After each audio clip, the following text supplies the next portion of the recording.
बुलबुल। वह देखो उस सेब की डाल पर कितनी सुंदर बुलबुल बैठी है, राकेश ने अपनी छोटी बहन चंपा से कहा। इसके बाद वह दबे पांव पेड़ पर चढ़ा और ठीक उस डाल पर पहुंच गया जहां से वह हाथ लंबा करके आसानी से बुलबुल को पकड़ सकता था। बुलबुल उसके इरादे भाप गई। राकेश का हाथ उस तक पहुंचता इसके पूर्व ही वह फुर्र से उड़कर दूसरी डाल पर जा बैठी।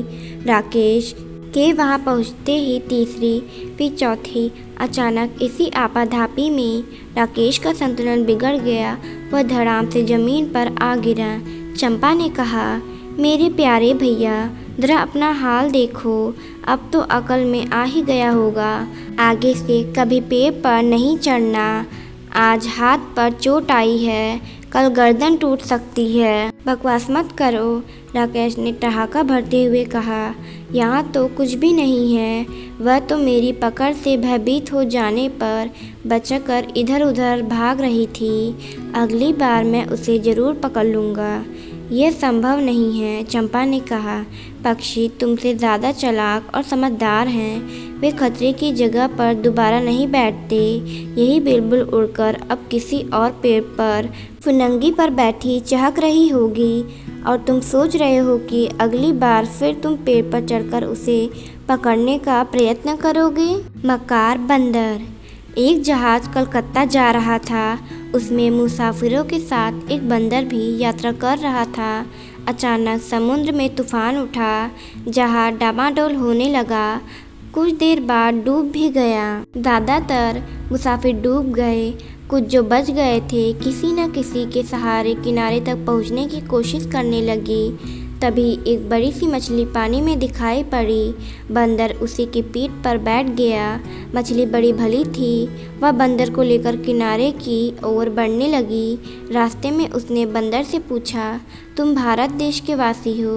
बंदर ने हौलों से जवाब दिया, हाँ। मछली ने दोबारा प्रश्न किया, तब तो तुम कलकत्ता से परिचित होंगे। बंदर सोच में पड़ गया। कुछ क्षणों बाद बोला, हाँ हाँ, क्यों नहीं, कलकत्ता तो मेरा लंगोटिया यार है। मछली समझ गई कि उसकी पीठ पर कोई मकार बैठा है। उसने तुरंत गोता मारा और बंदर को अपने हाल पर छोड़कर चलती बनी। किस्सा एक काठ के उल्लू का। किसान का एक लड़का था। वह काठ का उल्लू था। एक बार खेत से घर जा रहा था। रास्ते में उसे एक घोड़े वाला मिला। घोड़ा देखकर लड़के का जी चाहा कि वह उसे खरीद ले। उसने घोड़े वाले से पूछा, क्यों भाई, इस घोड़े की क्या लोगे? घोड़े वाले ने कहा, इसके पूरे 100 रुपये लेंगे। लड़का बोला, मेरे पास तो सिर्फ 50 रुपये हैं। घोड़े वाले ने कहा, दफ़ा हो जाओ, यह घोड़ा है, गधा नहीं जो 50 रुपये में मिल जाएगा। लड़का सोचकर बोला, भाई हम ऐसा करते हैं, तुम मुझे घोड़ा दे दो, मैं ये 50 रुपये तुम्हें नकद दे देता हूँ और बाकी के 50 उसके बदले तुम अपना घोड़ा वापस ले लो। सौदा कैसा रहा? बात घोड़े वाले की समझ में आ गई।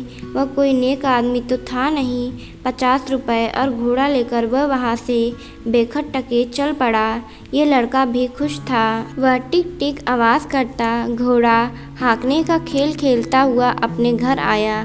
घर पहुंचकर बोला, बापू बापू, आज मैंने एक घोड़ा खरीदा। पिताजी ने पूछा, कहाँ है घोड़ा? लड़का बोला, बापू असल बात यह है कि घोड़ा मैंने 100 रुपये में ख़रीदा, लेकिन मेरे पास तो सिर्फ 50 रुपये थे। वह 50 रुपये मैंने घोड़े वाले को दे दिए और बाकी के 50 के बदले मैंने उससे उसका घोड़ा लौटा दिया। हम अपने सिर पर बेकार कर्ज क्यों रखें?